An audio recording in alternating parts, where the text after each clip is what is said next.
Giggly Gorilla Studios coming at you live from the trees of Winter River, Connecticut. I'm Braden. With me, as usual, is Everest.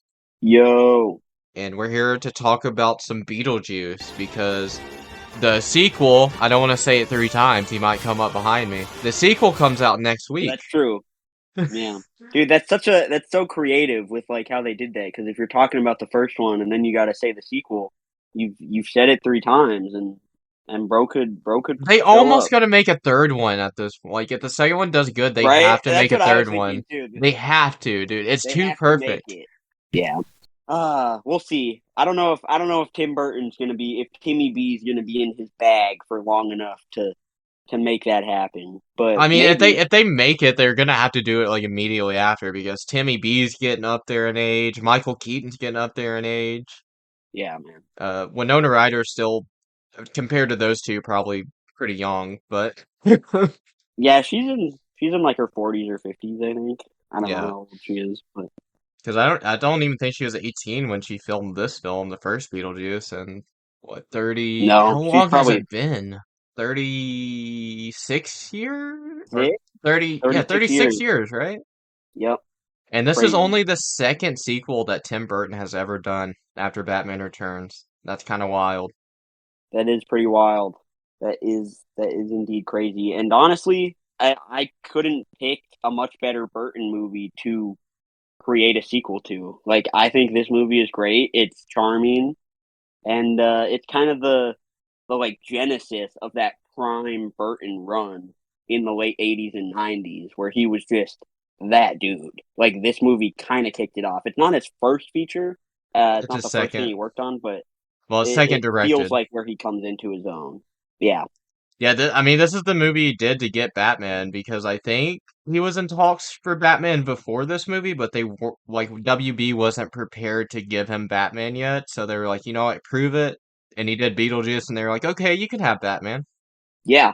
And while I mean they're different movies, you clearly still see like the Burton style and the Burton atmosphere that would carry over so well to his Batman. So I think it's a really interesting like time period looking to like the beginning of his career and not like one of my favorite movies of all time, but it's just so fun. Like just going back and watching this, it doesn't even feel that dated even though there's like effects that kind of look funky, and it is from the 80s just because that Tim Burton charm is all over this thing. That's what makes me so excited for this new one is like just what they did in 1988, which is probably filmed before 1988, came out in 1988. But just the effects they had then, like still mostly hold up. Like you can argue that the world they're transported to, like once they're dead and they leave the house, that little thing. It I don't know if that Yeah. was claymation or not because I know Tim Burton is kind of infamous for like doing claymation when, a lot of other people won't touch it. But I don't know. You Hmm. could argue that portion of the film doesn't hold up, but I don't know if it's necessarily that it doesn't hold up. It just looks so different than the rest of the movie that it's kind of weird at first once it goes from regular movie to that little dimension that they're in or whatever. Yeah, the Dune looking planet. Yeah. They got sandworms and everything over there, dude. Yeah, I I would say I that don't know. that portion If you play a drinking it game to doesn't this look great. game, however many times Michael Keaton, him as Beetlejuice, says the word sandworms, you would probably get drunk by the end of this movie. I feel like that's what he It's a says the lot. most. Yeah, He he mentions says it a lot. sandworms so much. I mean, I feel bad like skipping. Like we can definitely talk about the setup and just the whole like first half of this movie, but Michael Keaton really does make it. This is one of my favorite performances from him. Oh, this is It's one his of his most movie through and through. performances. He's incredible in this movie. He is chewing scenery anytime he is on screen. Like, it's fitting that him and Jack Nicholson would be Batman and the Joker because Michael Keaton was chewing scenery like Jack Nicholson in this movie. Yeah, he is phenomenal. The makeup on him is great. He's that perfect weird blend of like creepy, little bit like unsettling, and also hilarious. Like some of the lines he says in this made me laugh out loud. Which is so interesting because I don't know if there are many other characters like that where they can be so funny while also fitting like a little bit of a horror tone or atmosphere when they need to. Because this isn't truly a horror movie, but it does delve into some of those themes at times, and I think it all works. Yeah, It's I a mean, really unique definitely. blend. Dealing with the dead and everything, so.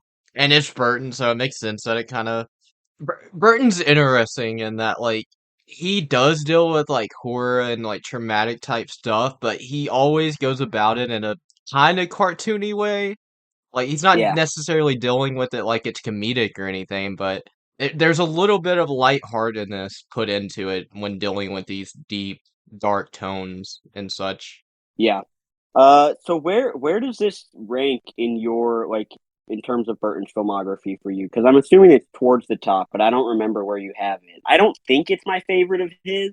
There's probably a couple more I would lean to over it, but I do think it's up there. It's it's number 5 for me. I've seen every Burton film, so I have it's right up there with like Batman Returns, but I do have Batman Returns above it just because my bias towards Batman, obviously. And I watch Batman Yeah, Returns every I Christmas, think that's so a good it's got spot. Batman Returns has kind of like gone up just because I do watch it every year and it never gets old. Yeah. I have Batman 89 as well, then Big Fish and hmm Ed Wood above it. Dude, I need to watch Ed Wood. That's my one movie that you love that I never get around to. It'll happen one of these days. Yeah, I think Ed Wood is I do probably want to watch definitely it. his most critically acclaimed like film. Yeah. It's probably the Burton film that feels the least like a Burton film because it's the least weird. I don't know how else to say it. hmm Like it Well, kind it of is feels the kind most of real. it is a biopic, right? Yeah. Like it Yeah, it's based on yeah, a real so person, that makes yes. sense. Yeah. I need to watch it. I would say I like Big Fish more than this movie. I think Big Fish just has a little bit more of an emotional punch to it, and I think that movie is more sprawling and has more in it. We were talking before we started this episode. Although the plot and everything works in this movie, it's super simple. Like there's not a whole lot here. The movie's short, just over 90 minutes. Um, but that works for the movie. But I do like when Burton gets a little bit more expansive and even stuff like Batman. So I would have 89 over it for sure. I would have Big Fish. Batman Returns is an interesting one because I do think these movies are about on that same level. But like you kind of said, I also have bias towards Batman. Yeah, yeah. I mean, I watch the Batman movies literally every year at this point because if I don't watch Batman 89 before I get around to Returns for Christmas, I end up watching Batman 1989 either before or after Returns because I'm like, oh, it's just a good double hmm feature. I probably won't do that this year since we did 89 for its 35th anniversary, but yeah, Yeah. I'll definitely be watching Returns later this year. I watched Beetlejuice twice though, before this episode. And I'm just excited for the hmm new one. I am so ready for that movie. It's my most anticipated of this year and has I know been you're since the so very pumped beginning. for it. Dude, my mom got me a Yeah. Beetlejuice shirt the other day because she's like, all That's you ever talk sick. about is Beetlejuice, Beetlejuice. I'm like, yeah, thank you. I was gonna That's literally dope. buy one myself, but now I don't have to. That's sweet. W for Braden's mom. I am also looking forward to Beetlejuice. But I would say like between the two of us, Burton and like Beetlejuice in general, that's a little bit more your thing. I've liked most of what I've seen, but I do think just his style tends to lend a little bit more towards what you're into. But I'm pumped for Beetlejuice. Jenna Ortega, bro, come on, let's go. Winona Ryder, Michael Keaton coming back. It's gonna be Dude, sick. that cast is just a cast built for me. I feel like Tim Burton is making this movie for me because yes, it's Michael Keaton returning, Winona Ryder returning, but you also got Jenna Ortega and William Dafoe in there. Like, what? You got It's probably my crazy. favorite young actress working today in Jenna Ortega. You got a top 5 actor all time for me in William Dafoe. Keaton's up there too, but I honestly think I prefer. It's hard for me to say I prefer Dafoe because Keaton has been in so many movies Yeah. I love, but Defoe is he's great, man.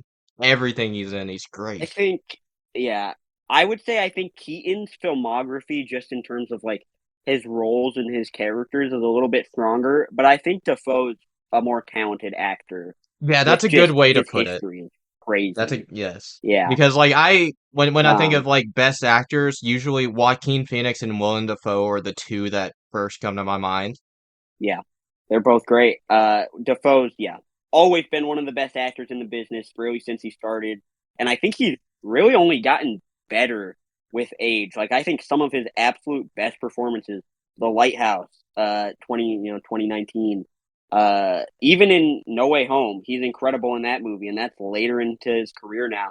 He I just can't keeps recall working. him Poor ever thing. being in a Burton movie, and it feels like Burton's like just sensibilities as a director lends itself so well to Defoe as an actor. I don't know how that's never happened until now. Yeah, that's a good point. It feels a little bit like a match made in heaven. Obviously Burton now is like in a stretch of his career where he hasn't been putting out that great of content in a while. Yeah, Um sadly.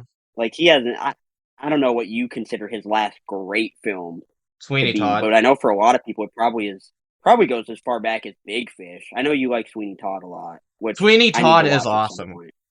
It's probably my Yeah. favorite musical, which I haven't seen. Well, I Oh, mean, and if you're counting like Lion King, like every Disney original movie, you can say is a musical, I guess. But I guess Lion King would be my favorite yeah. musical. But Sweeney Todd is my favorite live action musical. How about that?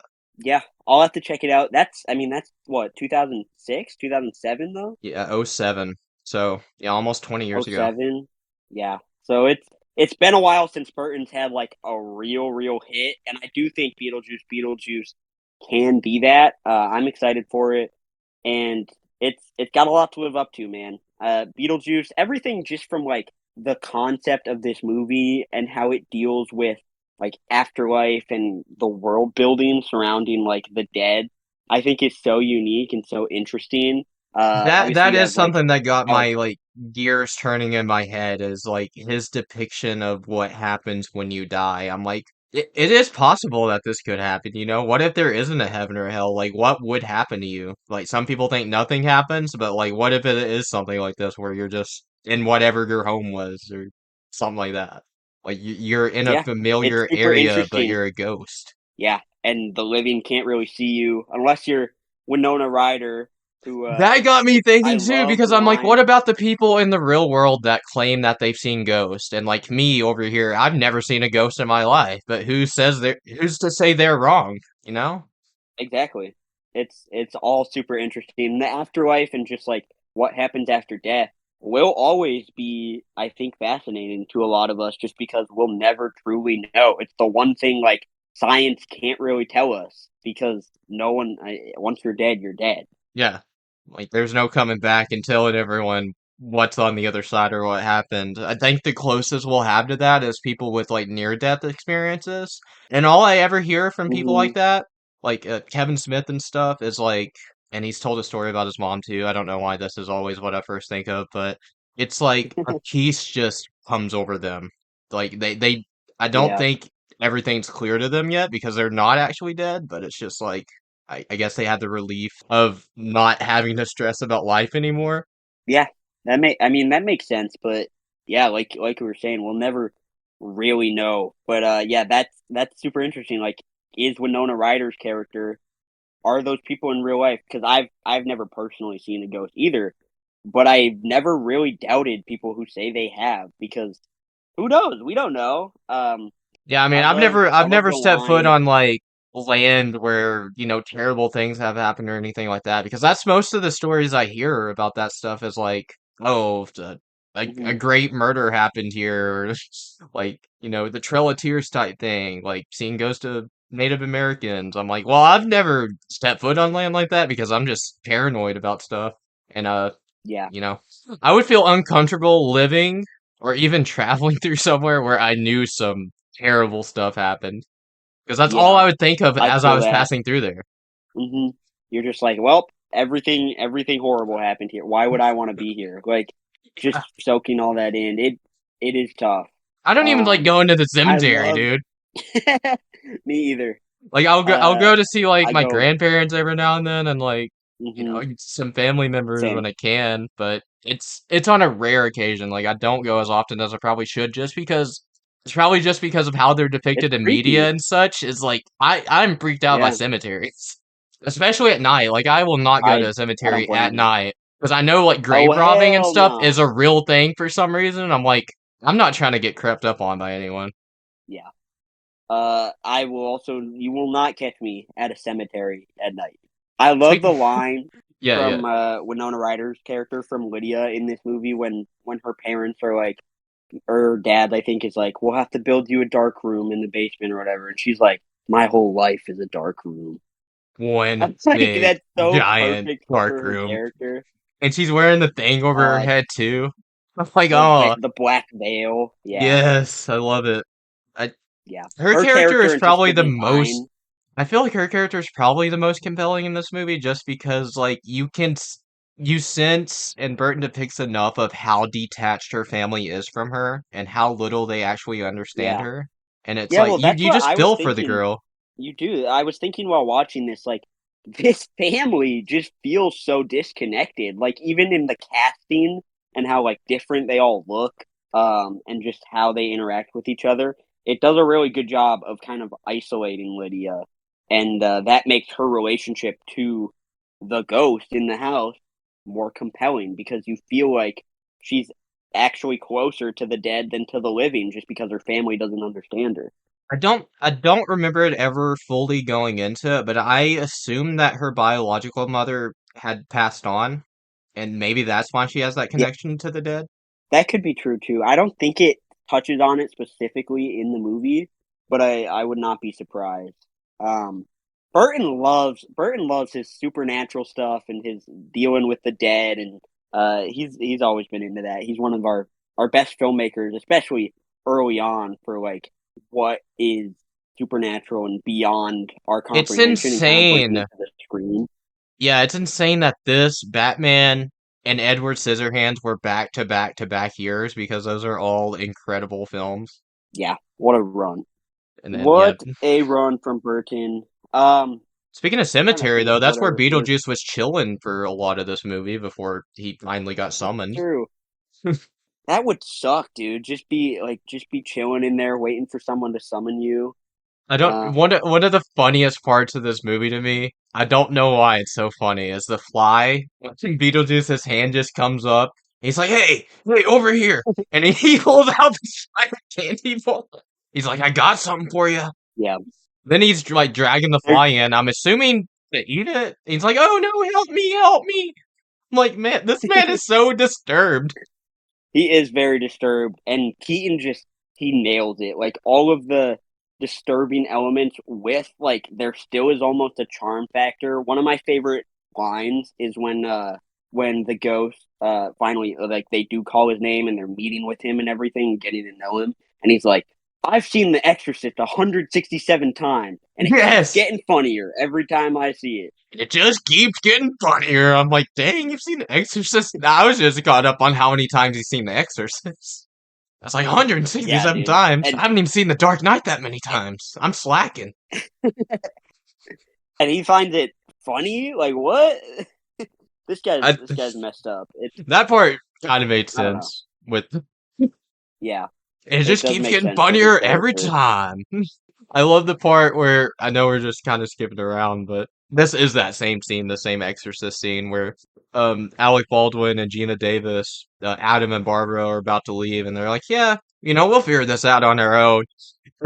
Beetlejuice just grabs Adam, Yeah, and he's now wearing the same clothes as him. He's like, "Wait, see, we shop at the same store." And he's such a pervert, like lifting up yeah. Barbara's It's dress funny. to take a peek. That whole interaction. I know he keeps like reaching over for her and like kisses her pretty much immediately. Yeah, Like tries to kisses her kiss her immediately. He's once like, she moves in. if you guys don't work out, do you think I have a shot? And Adam's just like, bro, back off. Yeah, like get away. I know we're dead, but like you're still not gonna steal my girl like that. Chill. If I if you were in One a thing relationship we and haven't you talked died about. together and you were like living in the afterlife together, no one else, no other dead people. I feel like like Adam says earlier in the film, is this heaven? I feel like that would be like a sense of heaven. Like you're with the person you love and just the Hmm. person you love. Yeah, I mean it sounds nice. Obviously, they go through some trouble in this film with trying to get new people, the new family out of their house, which is a concept that's been done before and is kind of a staple of like paranormal and ghosts. But Burton's spin on it is so great. Like when they're trying to scare everyone away and they end up just entertaining them, and they're like, "Oh man, it was like an amusement park." and they're just like, oh God, what have we done? Yeah, the initial time they're trying to scare everyone, and they go up to the dad's office, and he's like, Lydia, your stepmom's not gonna be. I think he might just say your mom, but we've learned that she's her stepmom. Your stepmom's not gonna be Yeah. happy that you cut holes in her $300 sheets, and I'm just like, $300 sheets? Those do not look $300. Hey, yeah, how expensive are That's sheets like, back in the day? Like, yeah, holy. literally. I'm like, I thought sheets were expensive nowadays, and they're only like 40, $60. Yeah. Oh man, everything's too expensive, bro. Inflation, you gotta love it. You gotta love inflation. I also love one thing we haven't talked about in too much detail, going back to just like the world building surrounding the afterlife, is the like help center that they can Yes. go to, like through the Dude, door, dude, and the they new gotta one like wait has in got line to and they open have up with that. It ended with Beetlejuice in the help center. It's got to open with him in the help center. Like his head going back to like a normal or something. cold open, yeah. Cold open, his head goes back to normal. That would be awesome. I love the help center. I think it's so funny and interesting.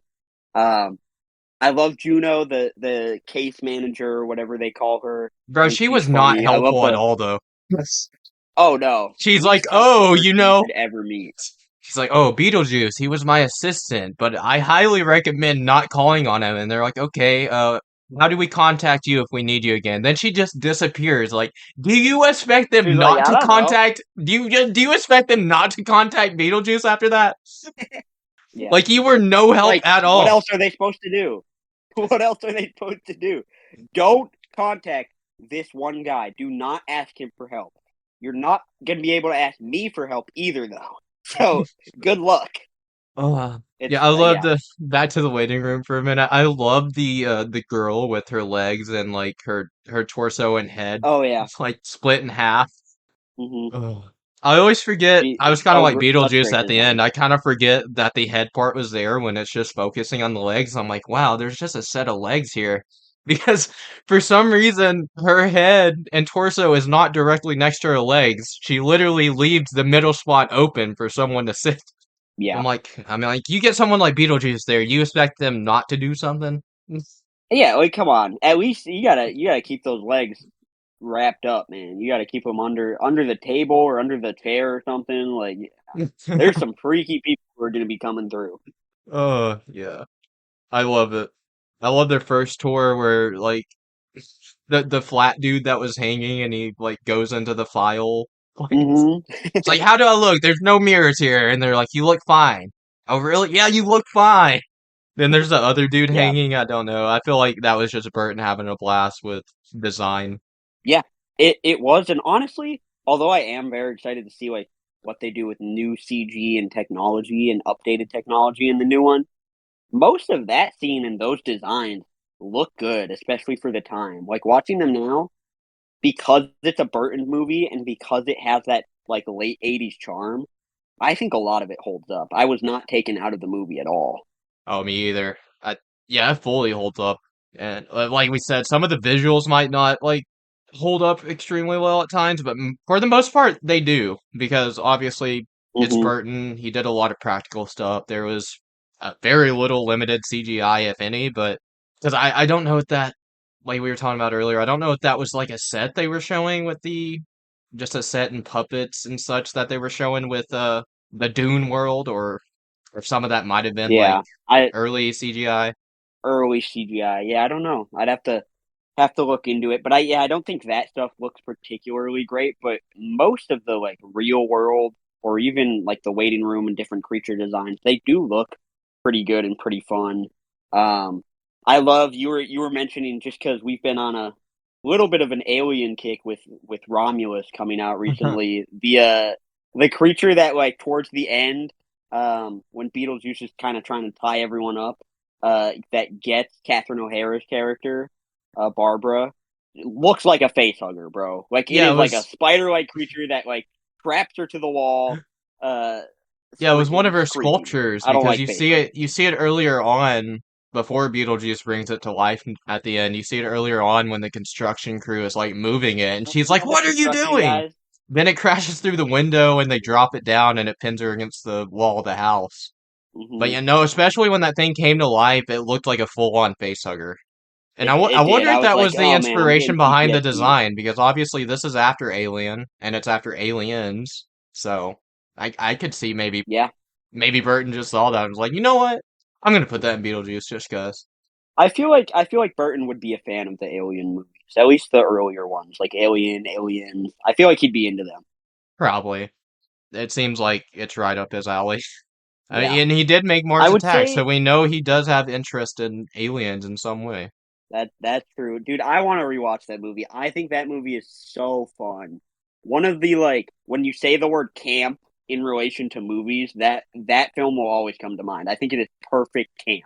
Yeah, that might be the movie I've seen Jack Nicholson in where he chews the most scenery, but it just works so well for that movie. And I always forget, I usually forget like Jack Black's in it, but that's something that always comes to Black my be in mind that because I movie, always yeah. think it's crazy that he's there.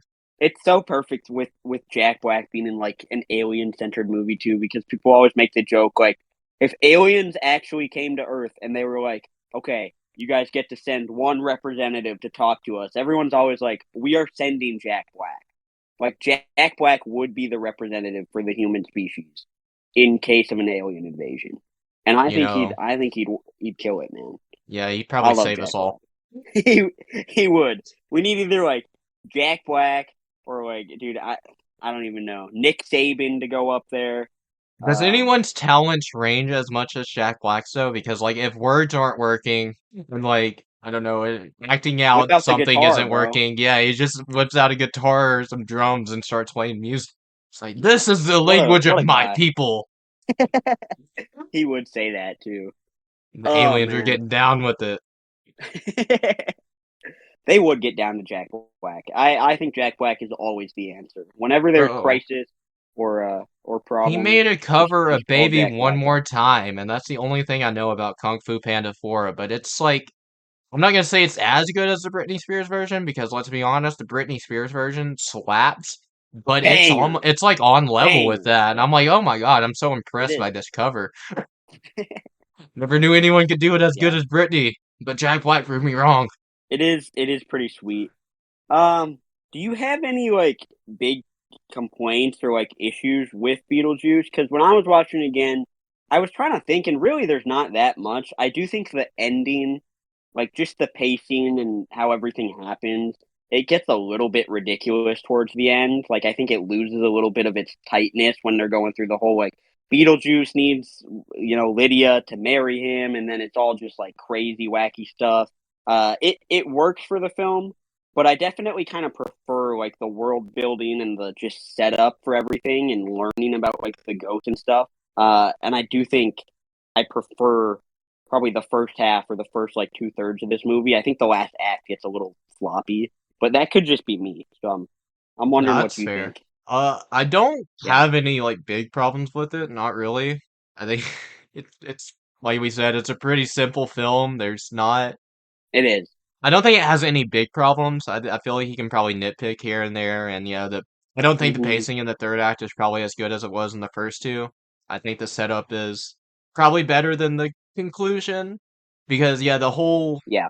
I like that he compared himself to an illegal alien because it did make the marriage thing make more sense. But I'm like, how does this exactly work though? Because he is literally dead. So how does marrying someone that's alive keep him like in the real world? Yeah. Can't you still just say his name It's a three little times and he weird. disappear, even if he is married? Or does that just get rid of that whole thing?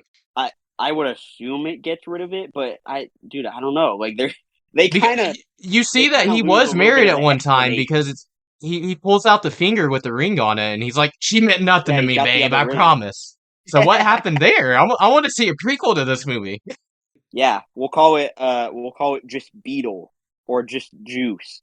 or you could still call it Uh, Beetlejuice, but just spell it like the proper way, like it's Spell spelled it on the his grave. proper way. Yeah, that would be good. That's how it's spelled for the. There's a Broadway musical for Beetlejuice now too. Came out in the last couple years, and they Ooh, spell it interesting. the proper way. I've listened to some of the songs from it. It's kind of cool. I should listen to more of it. But apparently, some people really like it, I do which like I how at don't the doubt. beginning, when before they actually properly see Beetlejuice, they get the ad. and Adam's just reading it like Mm-hmm. Beetlejuice because that's kind of how it's spelled, even though it's pronounced juice. It's like Beetlejuice, Yeah. Beetlejuice, and he says it three Who's times. this I'm pretty sure. Beetlejuice guy? Yeah. Then he's like, maybe we should contact that Beetlemeyer. Yeah. I it's a funny movie. It's just a charming movie. I like pretty much all the actors in this. Like I think Alec Baldwin is pretty perfect in that role. Winona Ryder, as I've grown up and like gone back to some of her movies from the 80s and 90s, I love her. I think she's one of the best actresses or my favorite actresses from that time period. Heather's is awesome, which came out just a year after this, I think. So Winona Ryder was working a lot, but she's great in this. Catherine O'Hara, who I love now from Schitt's Creek. It's just a fun cast. Like we've said, it's simple, but it all works, and it really put Burton on the map. Like he got Batman from this and launched one of the most, I would say, prolific 10-year spans from a director we've ever seen. Because Edward Scissorhands, Ed Wood, Mars Attack, even Sleepy Hollow has its fans. So he was special in the '90s. Yeah, I don't know if I've ever said this even on the channel, and I'm pretty sure I probably haven't said it on this show unless I did bring it up in the Batman '89 episode, but I don't know if I did. Tim Burton's just that guy that got me into movies, so that's kind of why he's like holds a special place in my heart because like I liked movies Yeah. before I saw Burton stuff, but like Burton made me get super invested in like film and the making of it and like what all goes on behind the scenes because his films do have such a unique like presence and he makes them in such a distinct way that like it's hard to mistake a Hmm. Burton film for something else. Like usually when you watch a Burton movie, Yeah. even if you don't know he directed it beforehand, you can be like, this was a Tim Burton movie, wasn't it? For sure. And I totally agree with you. He does just have that fantastical presence, and it can be a little bit weird or it can be a little bit just different, but it always feels unique and it feels like there was passion put into it, especially in his earlier stuff. And I get the wanting to learn about filmmaking from his movies because he was super innovative with filmmaking techniques. He was trying all this different stuff. uh, I really do respect Burton, and I love that. You're right, he has a super distinct style. That's like Wes Anderson's one of my favorite filmmakers. Burton's one of yours, and they both, although extremely different, have that very distinct style and just passion where you can tell it's their movie or one of their movies that I always love in a filmmaker. I think it's super cool and it's super prominent here, even though this is really early on for Burton. Just everything from the character and the creature design. Michael Keaton, who, like we said before, is just amazing in this. So many great lines. And the darkness that you do feel and does make for compelling characters in Lydia and the others. So I'm a big fan. I don't think it's a perfect movie. I don't think it's one of my absolute favorites, but it's a joy to get to watch it again and talk about it. And I can't wait for the second one. Yeah, so I love the score of this movie. We haven't really mentioned the music, but the score is Hmm. awesome. I mean, Danny Elfman, Tim Burton, you can't really go wrong there. They always do incredible work Come on. together, it seems. I mean, they did this, then they did Batman, and Yeah. just the what did you think of the song? I guess you can almost call it the theme of Beetlejuice because I think it's returning for the sequel to like the 6 foot, 7 foot, 8 foot bunch. That whole thing like at the dinner Oh table. yeah, yeah, yeah, yeah. I And think and it's you fun. hear It you it hear it fits. before that scene too. Like you hear it every now and then, like of the long shots from the house looking out the window. You kind of hear it in the Hmm. background. And I didn't notice that the first time I rewatched it. I noticed it the second time, and I was like, oh, they do play that song before it actually gets to that scene. That's really interesting. Yeah, I'm a big fan of motifs and stuff like that for characters. I didn't pay a ton of attention to it, but now that you bring it up, if they're gonna bring that back and use it for him in the second one, I think that's a great idea. I do like it. I think it's pretty I fun. The saw six a foot, TV 7 foot. spot the other day, like just a little like 15-30 second ad. And I'm pretty sure it was Hmm. playing in that. So that's what makes me say they're bringing it back, evidently. Yeah, But that yeah, would be cool. I wonder if they'll bring back the Banana Boat song as well, is that not the same song? which is the is it? Well, there's the Oh I yeah, don't, I yeah, don't, yeah. Okay, yeah, I know. because they Yeah, mentioned something about a banana, like, at the start of that song. they play different. There's different parts of it throughout the movie. Like Beetlejuice has kind of his own thing, and then they have yeah, yeah. Yeah. So that'll be cool if they bring that back. It would make a lot of sense. Yeah, I'm very excited for the new one. I love this movie. It's probably not like one of my favorite movies ever. It might be in top 100, but it's probably not like top 50. Uh, Mhm. it's very rewatchable. Like we said, it's super simple. There's not like a lot you have to follow. It doesn't take a lot of brain power to watch. There are things you need to pay attention to because it's important to the plot, but there's nothing like I think if you miss one thing, you're not gonna you'll still be able to connect the pieces. Like it's not Right. a film you have to, see every single frame of to understand the movie or anything and to follow it, but Hmm. and like you were saying earlier, there are like more emotionally heavy things that Burton has done, but even this film, it's got some emotional stuff, especially with Lydia, like when she's writing the suicide It letter. does. I'm like, no, I feel so bad for this girl. Yeah. Like her It's family does not understand her or give her the time of day, and she's here up in her room wanting to kill herself. yeah. And I think it's a super interesting look, like really clever way to do a dark theme like suicide, like misunderstood teens or whatever, with the like fantastical Burton element of like I just want to go to the side of, like Barbara and Adam who are already dead, but she knows them. And so it like lessens the blow of like, oh my god, this girl wants to commit suicide, but it works within the context of the story because she wants to cross over. Yeah, and by the end, she like has ghost parents as well as her real parents, and it seems like she Yeah, has a man. better time spending time with the ghost parents. Hey, they're the ones that helped her study Yeah. for the test. And then her real parents are down below, hearing them dance and everything, and they're like, "Well, must have passed the math test. Must I have gotten guess an A." Lydia got an A. Uh, Yeah. my Oh one man, those okay. parents are. The biggest I don't problem know. with this movie for me is that a dog is what got them killed at the beginning. Like they crashed, That yes, but the that's sad. dog jumping off the board is what actually made the car fall. And I'm like, no, why? I would have been fine if it was just them missing the dog and them like crashing off. But you had to make it the dog was keeping them up and balanced until it got off of that plank and then they went crashing. How dare you? Yeah, don't make it the dog's fault. Come on, what are we doing here? It's never a dog's fault. Never. Never ever. I guess it's better than Yeah. killing a dog, How dare but they? still, they're That's making the true. It is dog the better than villain killing a almost, dog. Yeah. even though the dog didn't understand what it Man, was I doing. I hate when movies kill animals, and I know like sometimes they have to do it, like, but do they really? The Do the only cats and dogs time, really have to die? the only time killing a dog has ever been okay was John Wick because they made that the entire plot of the movie, Yeah, and he got a it new does one by work the for end. John Wick. Yay! I love that new dog. But I guess like in John Also Wick, great movies. the sentiment of killing the dog was more than just killing a dog. It was like literally killing the last thing he had of his wife. That was the last thing his wife like had before she died or something or whatever, or Right. gave him. But anyway, Beetlejuice. It's great. If you haven't seen this, I don't know what you're doing. I don't know why you listen to this episode, but you're missing out. You should go watch it and go watch the new one. Yeah, check it out. Get ready for Beetlejuice. Beetlejuice. We'll be careful not to say it another time before the end of this episode. Yeah, I don't know how many times We we've got to get said out of the here, or word. else they'll. Oh, too many, I don't too know many, when the bro. streak breaks because obviously, given this movie, you can say words between the Beetlejuices. You don't have to just say it Yeah, 3 times consecutively. But like, how long does it have to be before you say it again that it starts over? They never really clarify I that don't part. know. We need the we need the science on it on Beetlejuice.